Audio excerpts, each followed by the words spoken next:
Greetings everyone, it's Red Hunter and I'm back with another video on Dragon Age Origins Ultimate Edition. Last time we were partway through the Dark Spawn Tower tunnels and under the Tower of Ishtal, but we hit a snag where we ran out of room. And in our party, we ran out of room in our backpack. So I said I was gonna end the video there, come back to camp, sell a bunch of things, and then head back there. But I thought, while I'm at camp, let me show you guys, because I'm gonna also equip a few of my party members, or see if I can equip them with stuff. So I thought, while I'm doing that, while I'm here,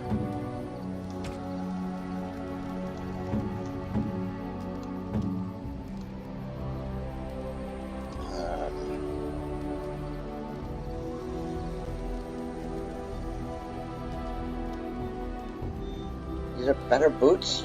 You have really shitty boots.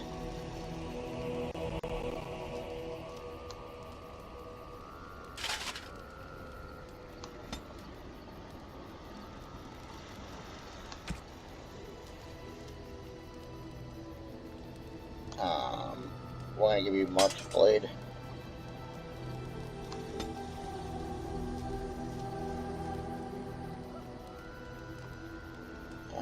There's nothing better to equip you with. Yep.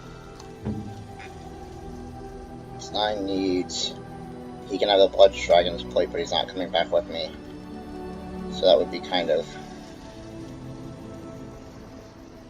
I think we're gonna give you not dwarven heavy boots. Although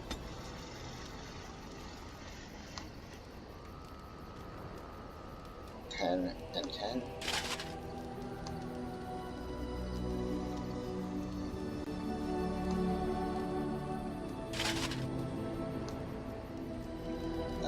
That's fine.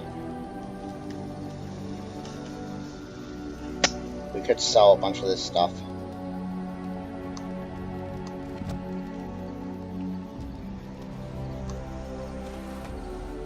Something you need? I'm sure either my boy or I can help you out. Let me see. I'm sure you'll be pleased with the goods my boy and I have collected, and with your discount. Yes, I'm sure.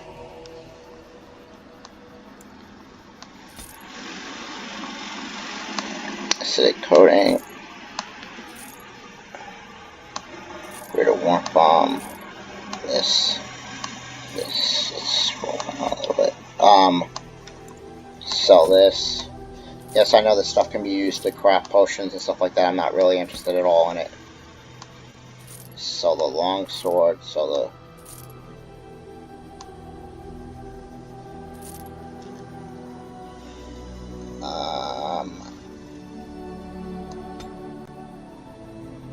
Sell the war axe. Sell the battle axe. Sell the enchanted iron. Sell the Oathkeeper is level 3, but only requires 15 strength.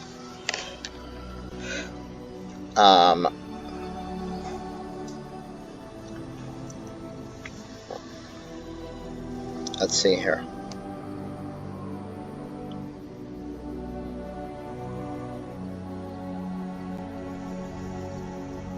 I think I'm gonna hold on to the Oathkeeper for now. What I really wish you had in this thing was a way to store your stuff.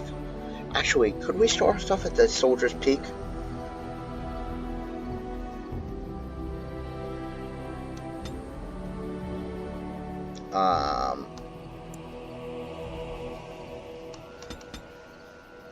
Maybe not 99. Let's sell.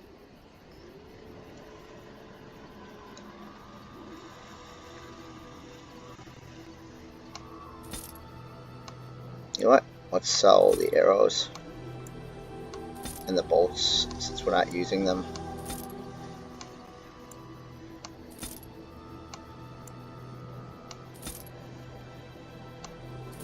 So the helmet, barbarian helmet, the dwarven heavy gloves, the chainmail gloves, chainmail boots,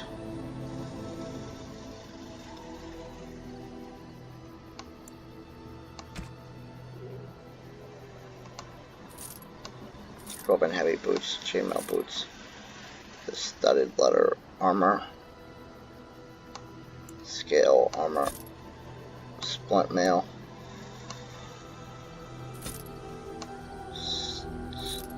the dwarven heavy armor, maybe not the dwarven heavy armor. I mean, it's really good. Alright.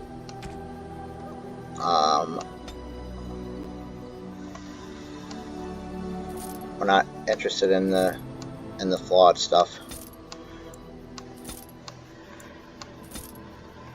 We want only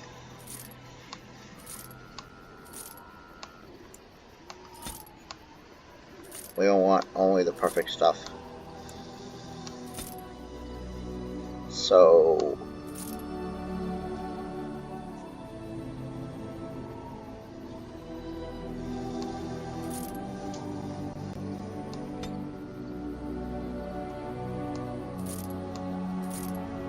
let's see what we have here. And then the wolf pellet.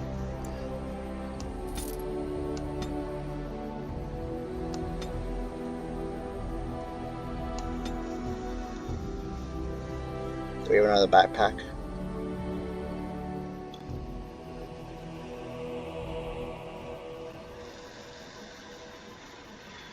It does not appear that way. We need probably...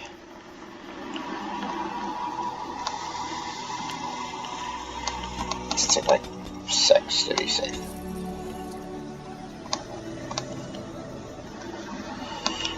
Let's go to use them immediately.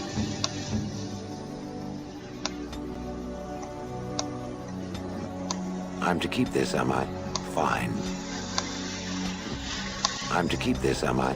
Fine. Still not. Oh. Let's go to... enchantment? yes, enchantment. I want some enchanting done. Enchantment!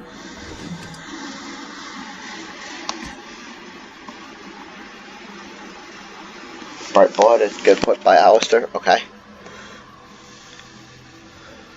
2 damage.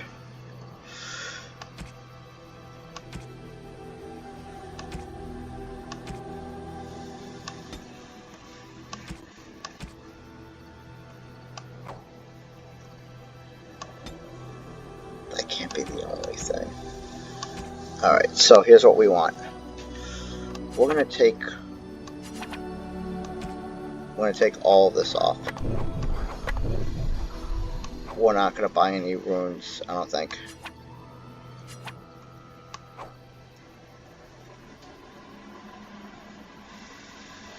Alright, so here's what we want.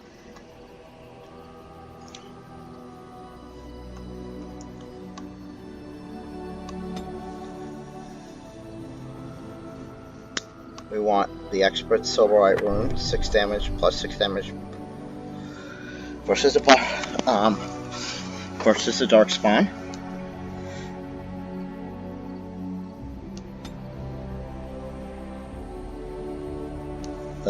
Give me electricity damage and a master slow rune.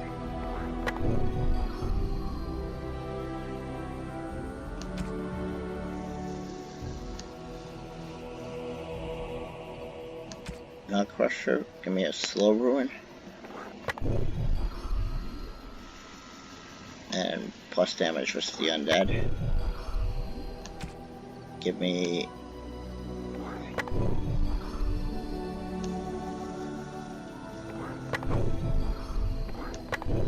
alright, so a bunch of physical resistance. Accept.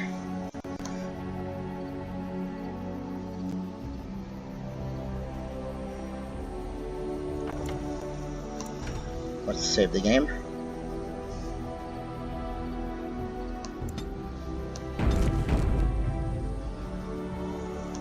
Um, go talk to Liliana. I enjoy the nights at camp. The night always seems more peaceful to me, safer. It's just quieter, that's I all. feel the night grants us a reprieve from the troubles of the day. Silly, isn't it? The darkspawn never sleep, and they lurk in the shadows. It's not so you seek down moments to let I on your enjoy bugs. those nights when we stand guard together, talking to pass the time in those small hours. Well, I talk and you listen mostly. Sometimes I succumb and fall asleep and wake to find you still watchful. And I know you're watching out for me.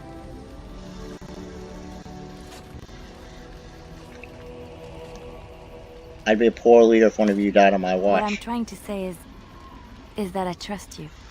I'm comfortable around you. I know you'll be there when I need you. You are our leader and my friend, and sometimes I think that maybe we could be more than that. Maker, look at me stumbling over my words like an ill-educated peasant girl. Some bard I am. You're cute when you're embarrassed. I'm not embarrassed. I'm just flushed because of the heat.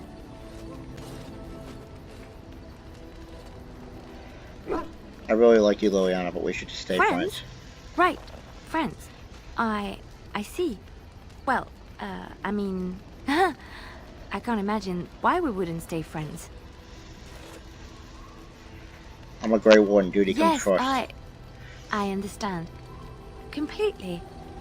It's you and not me. I should go.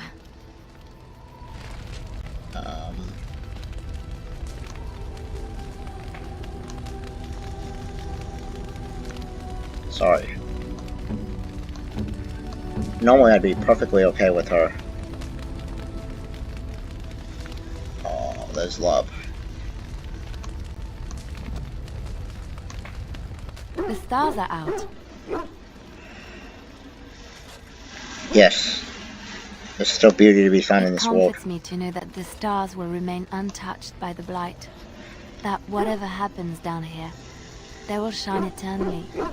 Their light undimmed. There is a story about that cluster of stars over there. Do you know it?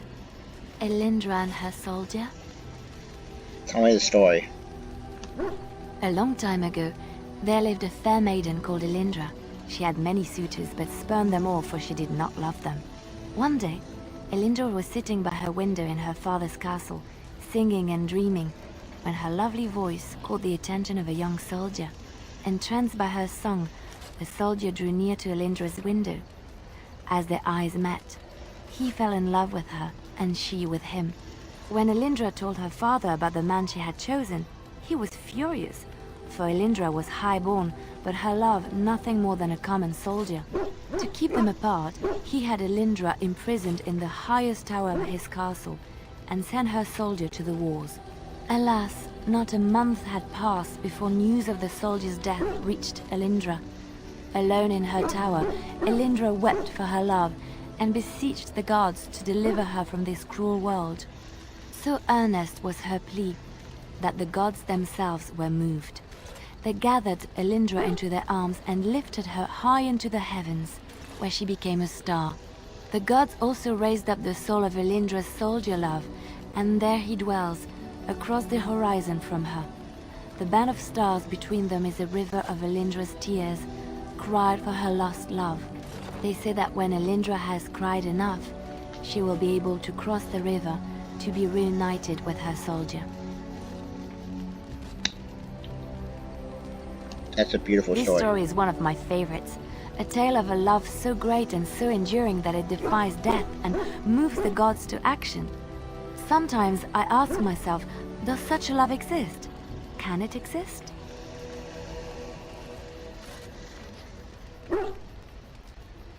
Your love is so I think I powerful. would be lucky to experience an emotion even half as pure and true as Elindra's love. One day, you'll find a person worthy of that love. The world gets lonely too quickly if there is no one to share it with. Trying to get her to I'm trigger a here for story. you. We should talk. Of course. What's someone like you What doing is in the meant Chantry? by someone like me?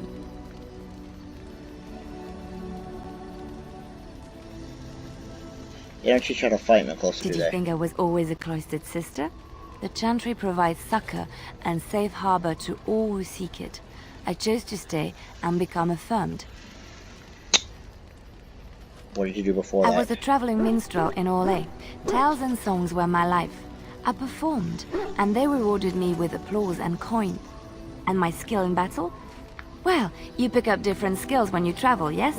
Yes, of course. Let's move on. I'm here for you. We need to talk. Of course. You are traveling Of this course with you. I do. I love stories far too much to keep them to myself. Everyone should be able to benefit from them, I think. Tell me about the Darkspawn. Chantry law says it is man's pride that created the Darkspawn. In ages past, the mages of the Tevinder Imperium ruled much of the world we know. In their pride, they thought their magics invincible and imagined that they were greater than the Maker himself. So thinking, they invaded his golden city, planning to take it for themselves and depose their own creator. But they were impure and full of sin. And it is with the sin that they tainted the golden city, corrupting it forever. The Maker cursed them and cast them from his sight. Wherever they went, they spread the taint of their sin. Any land that was touched by the taint became blighted and would suffer no life. Instead, the Darkspawn arose to torment us and remind us of our hubris. You already fraud I know one, told to me by my mother a long time ago. It always chilled me to the bone. Maybe you have heard of Flemeth?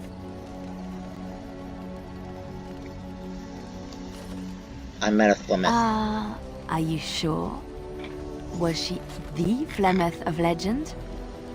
Flemeth, the devourer of men?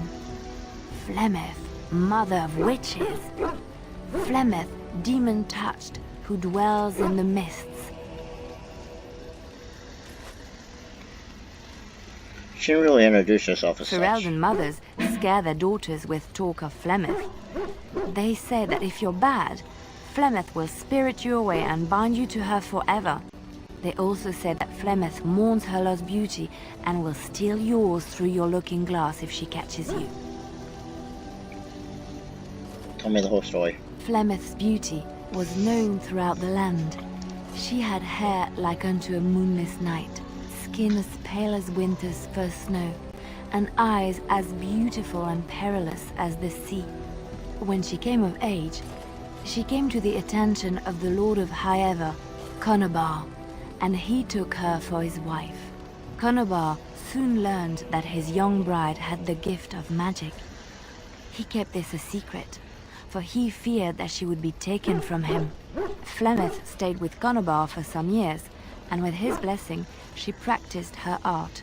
And then one day, a young poet named Osen came to the castle. Flemeth was captivated by Osen's voice, and he by her beauty, and they fell in love.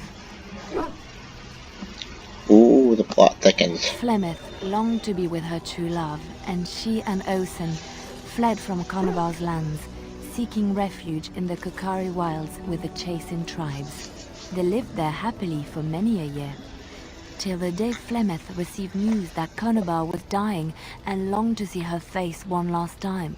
Flemeth's heart swelled with pity for the man who once was her husband, and begged Osen to return to Conobar's side with her.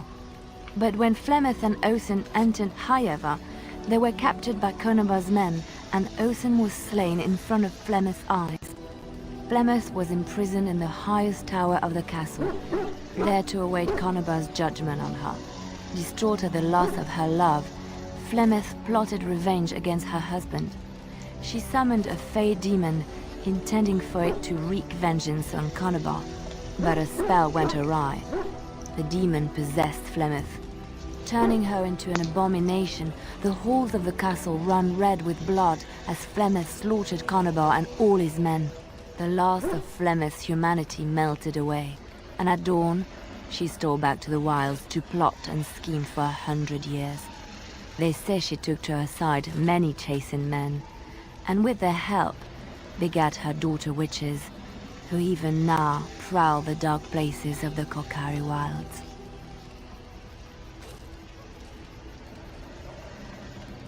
Let's move on. Well, that was interesting.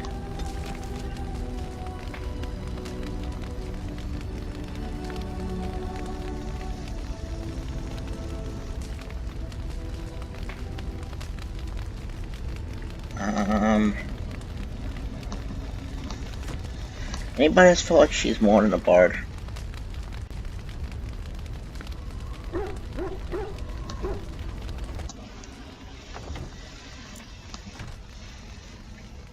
Let's save the game.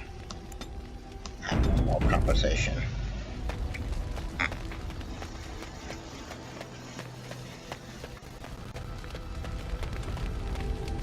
I await your command. I'd like to ask you something. Full of questions, are you?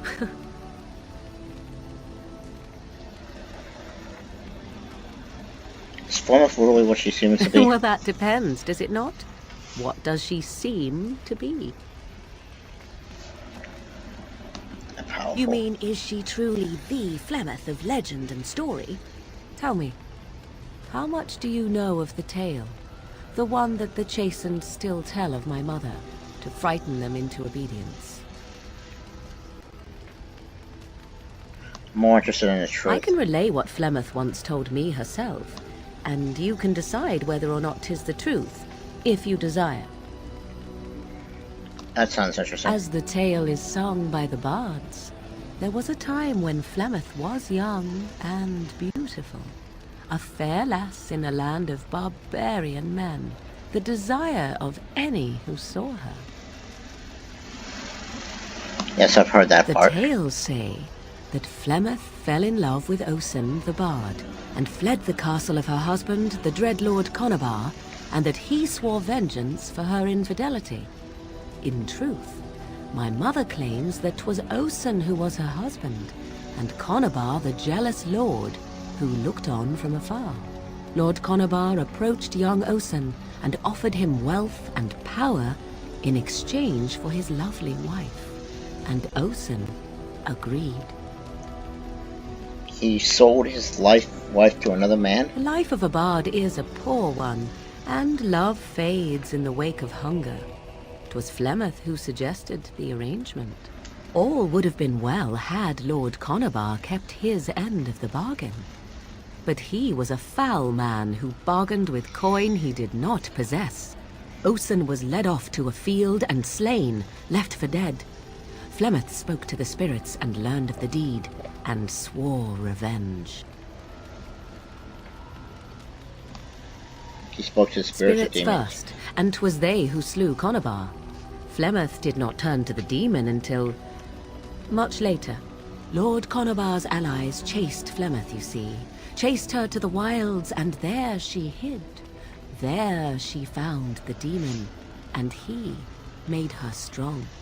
The legends all speak of the great hero Cormac, he who defeated Flemeth and her great army when she invaded the lowlands centuries later. All lies. What, she never invaded or he never defeated her? The truth of the matter is that there was never an invasion. As Flemeth tells it, the Chastened never raised an army under her banner, and she never fought with any warrior named Cormac. Cormac led a brutal civil war against his own people, and later claimed it was to vanquish evil that had taken root amongst the lords. Thus, he was hailed a hero. Flemeth was only attached to the legend much later. Perhaps 'twas due to the great war with the Chastened that eventually came, but Mother claims not to know how it began. How is it that Flemeth has survived The for so demon long? within her has transformed her into something else. An abomination, perhaps some would say. I know not. I only know my mother is clever, and she is part of the wilds as it is part of her. But she is no immortal. She bleeds. A blade in her heart would kill her like any other, were it lucky enough to find her.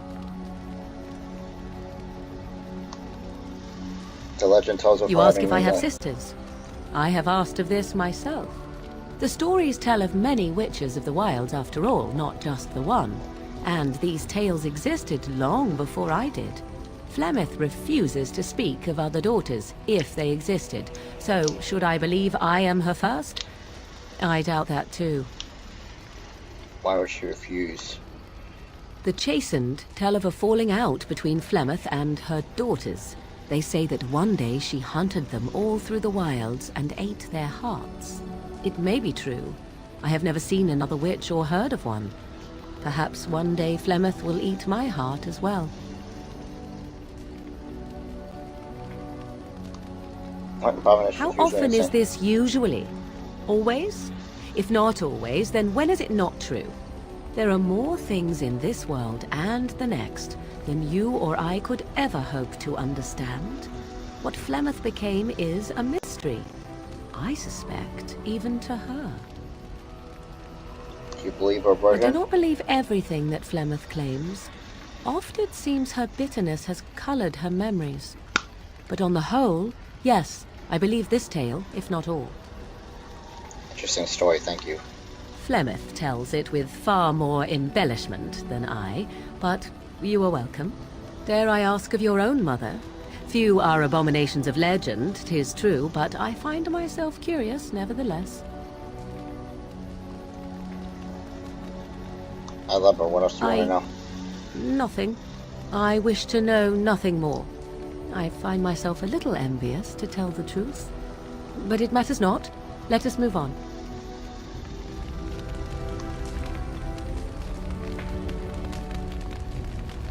Yes, let us move on.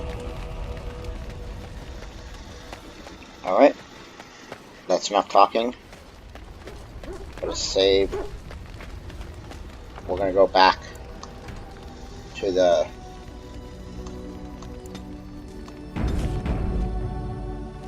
dark spawn tunnels.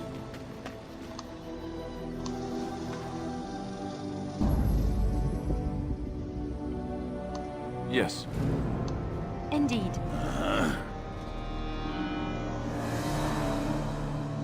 Actually, what we want to do.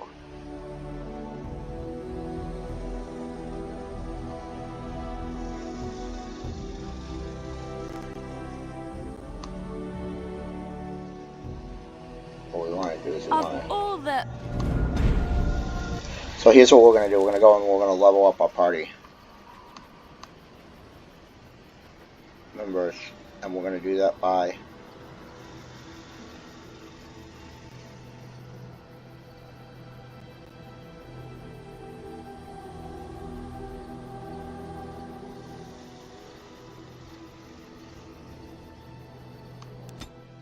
want to go to Soldier's Peak.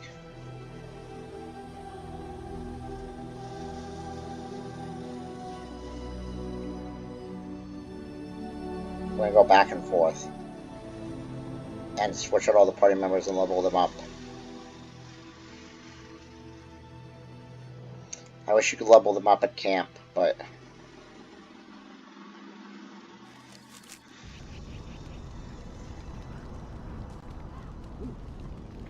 alright.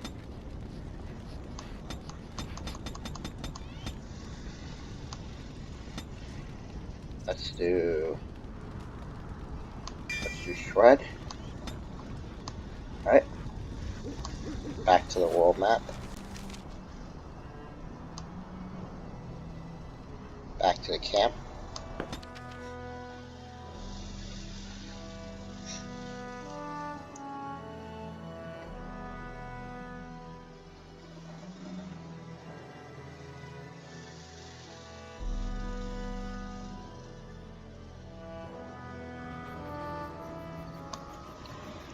Time to leave. Can I get you a ladder so you can get off my... Indeed. Yes. Alright, let's go back to Let's go back to Oshigar.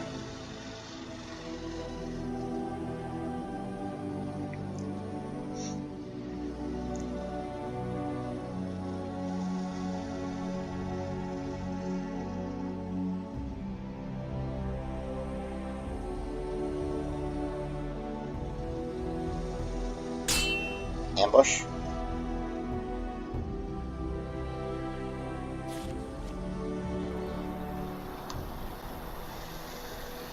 Not an ambush then, okay.